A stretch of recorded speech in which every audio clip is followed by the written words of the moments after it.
All right, guys. Hey, starting the new one.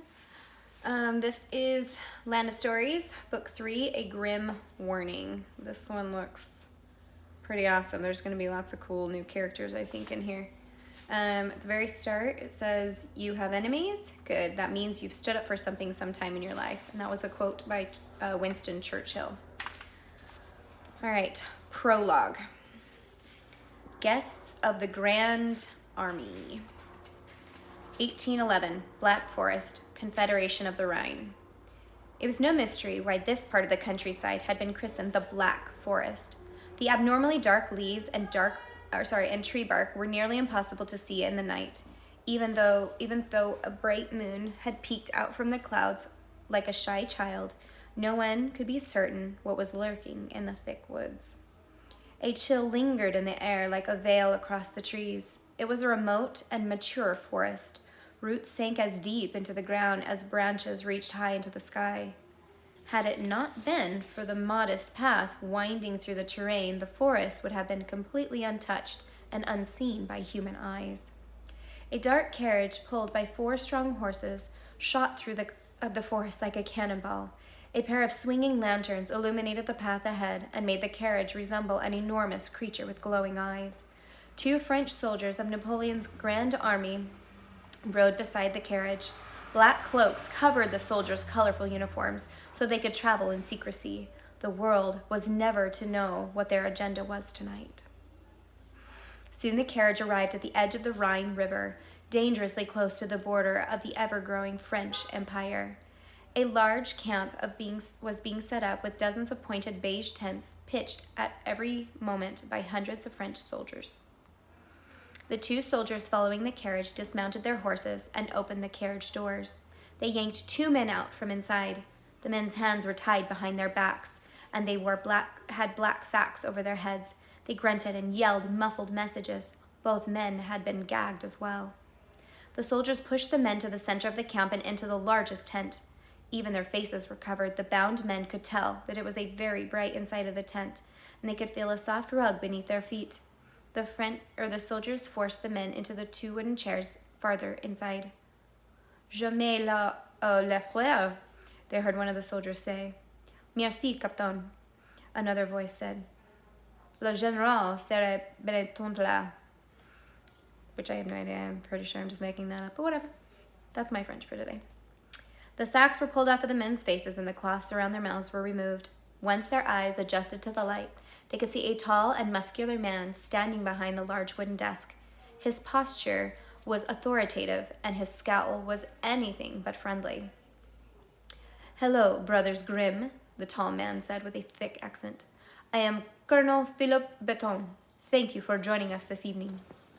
Wilhelm and Jacob Grimm stared up at the colonel. They were cut and bruised, and their clothing was disheveled. Clearly, it had been a struggle getting them here. "Did we have a choice?" Jacob asked, spitting out a mouthful of blood onto the rug. "I trust you're already acquainted with the Captain Delange and Lieutenant Rembrandt," Colonel Baton had said, referring to the soldiers who had brought them.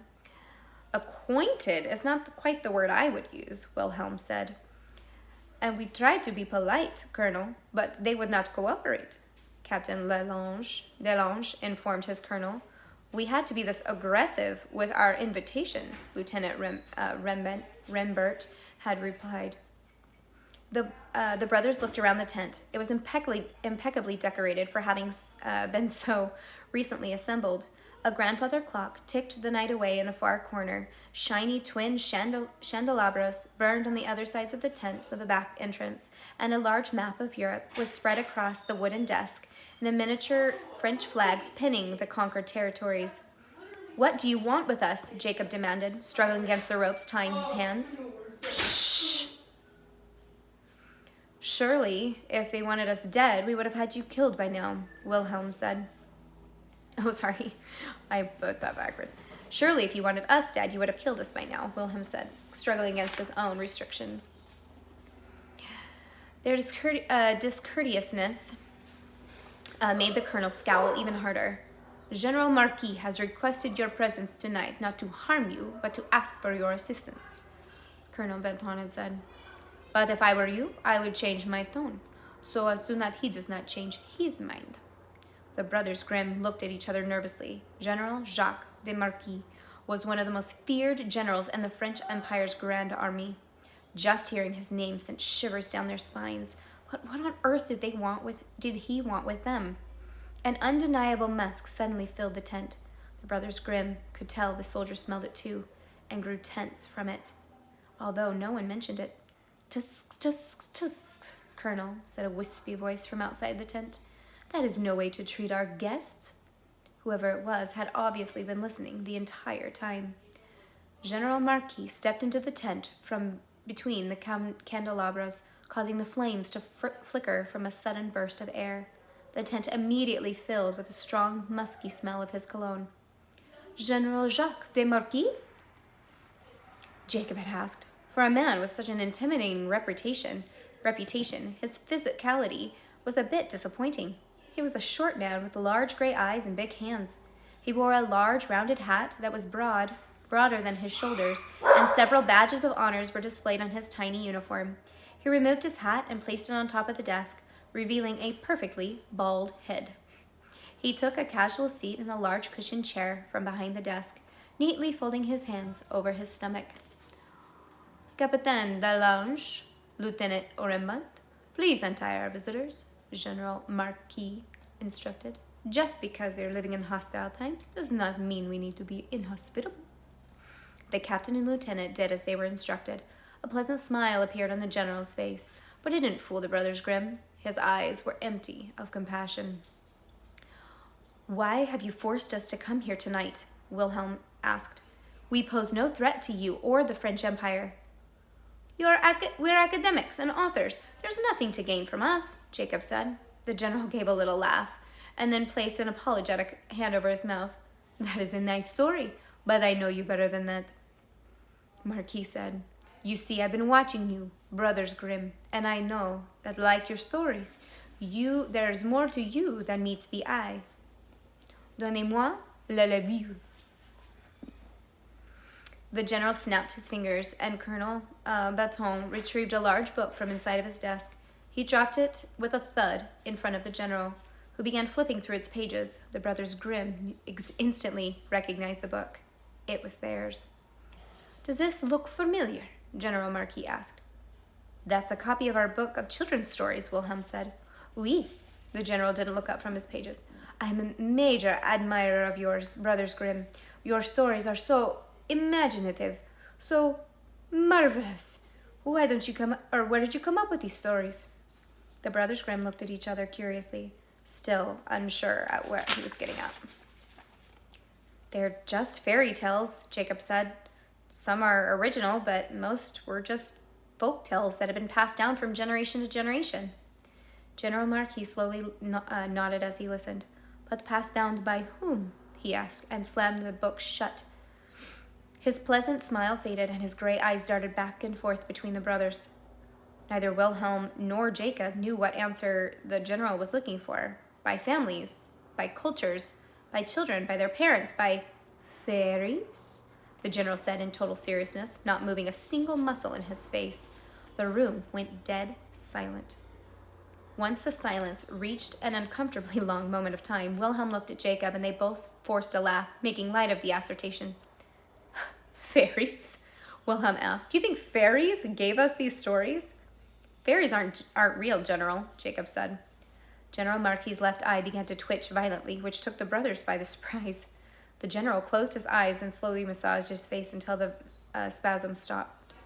"Forgive me, brothers Grimm," the general apologized with another fake smile. "My eyes always begin to twitch when I am being lied to." "We're not lying to you, General," Jacob said.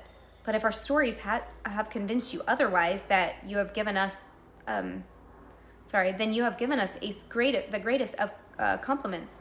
"Silence!" General Marquis ordered, and his eye began pulsing again. "You insult my intelligence, brothers Grimm. We have been following you for quite some time, and we know about the sparkling woman who tells you and brings you these stories." The brothers Grimm was completely still. Their hearts were racing, and beads of sweat appeared on their foreheads.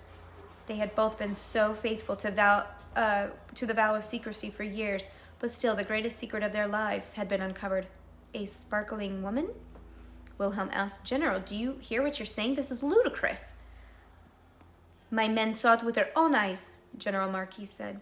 She wears robes that sparkle like the night sky, has white flowers in her hair, and carries a long white crystal crystal wand, bringing you a new story for her books every time she returns. But from where does she appear? That is what I'm asking myself. After countless days of looking over the map, everything that I own, I assume she's from a place that you cannot be seen from a map. Wilhelm and Jacob shook their heads, desperately trying to deny all that he had said. But how could they deny the truth? You military men are all alike, Jacob said. You've already conquered half of the known world, and yet you still want more. You make up things you want to believe in.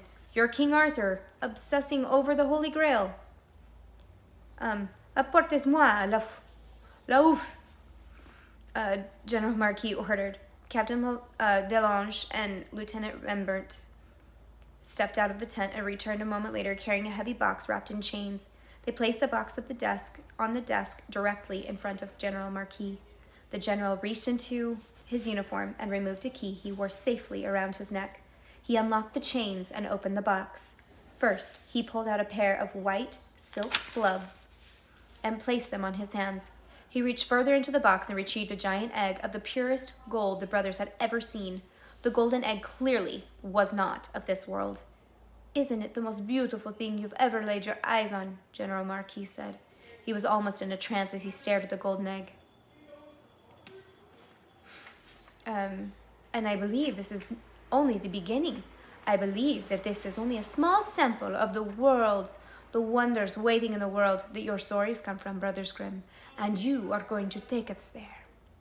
We can't take you there, Jacob said. He tried to stand, but Lieutenant Rembert pushed him back into his seat. The fairy godmother, the sparkly woman you speak of, brings us the stories from her world to share with ours, Wilhelm said. She's the only one who can travel between worlds. We've never been there, nor can we take you there. Jacob said. How did you get the egg in the first place? Wilhelm demanded. General Marquis carefully placed the golden egg back into the box. From another one of your acquaintances, the other woman who gives you stories. Apportez-moi le corps de la femme I don't know what that one is. Something about a lady.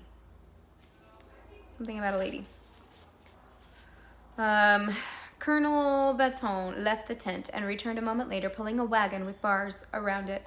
He yanked off the sheet covering it, and the brothers Grimm gasped. Lying inside the wagon was the lifeless body of Mother Goose. What did you do to her? What did you do to her? Wilhelm yelled, trying to stand, but being forced back into his seat. I'm afraid she was poisoned at the local tavern, General Marquis had said without remorse. So sad to see such a spirited woman leave us, but accidents do happen. We found the egg in her position, which makes me wonder if this old lush has managed to find a way to travel between worlds. I'm very confident that you can too as well. The brothers' faces were bright red and their nostrils flared. Well, what are you going to do once we get there? Claim the fairy tale world for the French Empire? Wilhelm said. Why, yes, General Marquis stated, as if he had made it obvious already. And you'll never stand a chance, Jacob declared. That world has people and creatures that you could never imagine. People and creatures more powerful than you ever will be. Your army will be destroyed as soon as you set foot there. General Marquis let out another laugh. That is highly unlikely, Brothers Grimm. The general giggled. You see, the Grande Armee is planning something very big. There are more territories and more that we're planning to conquer at the end of the next year. The fairy tale world is only a crumb of the cake afterwards. It's a crumb of the cake of the cake that we're after. As we speak, thousands and thousands of French soldiers are being trained, and we will only form the greatest army the world has ever seen. I very much doubt anything will stand in our way. Not Egyptians, not the Russians, not the Austrians, and certainly not a bunch of fairies and goblins. So what do you expect from us? Wilhelm asked. What if we can't supply you with a portal to the other world? The general smiled, but it was sincere this time. His eyes filled with greed as he finally told them what he wanted. You have 2 months to find a way into this world of stories, Brothers Grimm, Marquis said. But what if we can't? Jacob said. Like I said, the fairy godmother is very mysterious. We may never even see her again. The general's face fell in a cold and malicious stare. Tisk, tisk, tisk, Brothers Grimm, he said. You won't fail because the future of your friends and family depend on you. I know you won't let them down. A quiet snort filled the tense room, but it didn't come from any of the Brothers Grimm. Jacob looked towards the caged wagon and saw Mother Goose smack her lips. To their amazement and everyone else in the tent, Mother Goose stirred back to life as if she was waking up from a long night's rest. Where am I? Mother Goose said. She sat up and rubbed her head. She cracked her neck and let out a large yawn.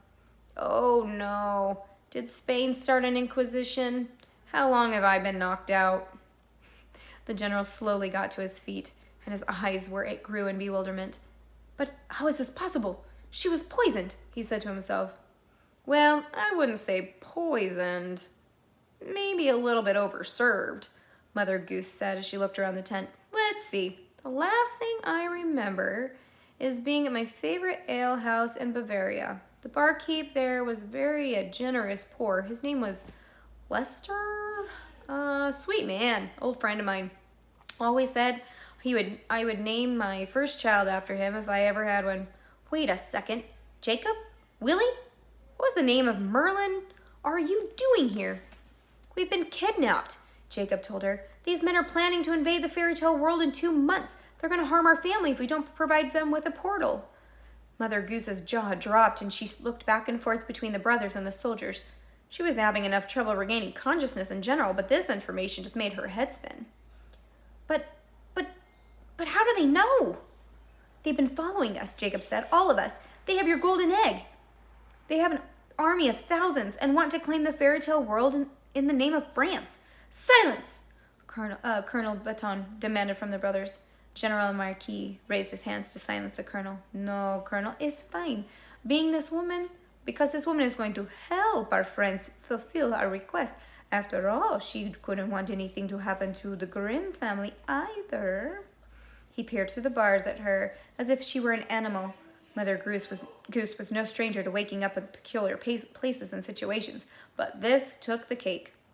She had always feared the secret of her world would be revealed, but never thought that it would come under such extreme circumstances. Her cheeks turned bright red and she began to panic.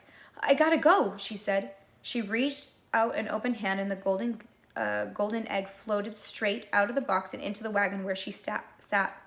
It was a blinding flash, and Mother Goose and the egg disappeared in thin air. The soldiers around the tent began to yell, but the general remained very still. The determination in his eyes grew as he stared at the wagon that Mother Goose had vanished from. It was an amazing thing that he had ever witnessed and had proven everything after... I'm gonna sneeze. Oh, sorry. That was funny. Sorry. And everything after was real. General, quelles sont vos instructions? Colonel Baton had asked, anxiously to know what their next instructions were. The general looked at the ground as he decided. Amanes los, he said, and gestured to the Brothers Grimm. Before they knew it, the brothers were gagged again, and their hands were retied behind their backs, and the black sacks placed over their heads. 2 months, Brothers Grimm, the general said, unable to tear his eyes away from the wagon. Find a portal in 2 months, or I'll make you wish that I personally will kill you and everyone that you love. The Brothers Grimm moaned under their mask. Captain Delange and Lieutenant Rembert had forced them onto their feet and out of the tent. The whole camp could hear their muffled moans as they were pushed into the carriage and sent away into the dark forest. General Marquis sat back in his seat. He let out a pleased sigh with his heartbeat and his racing mind caught up with each other. His eyes fell upon the Brothers Grimm's storybook on his desk and let out a soft chuckle within him. For the first time, the fairy tale world didn't seem like an overly ambitious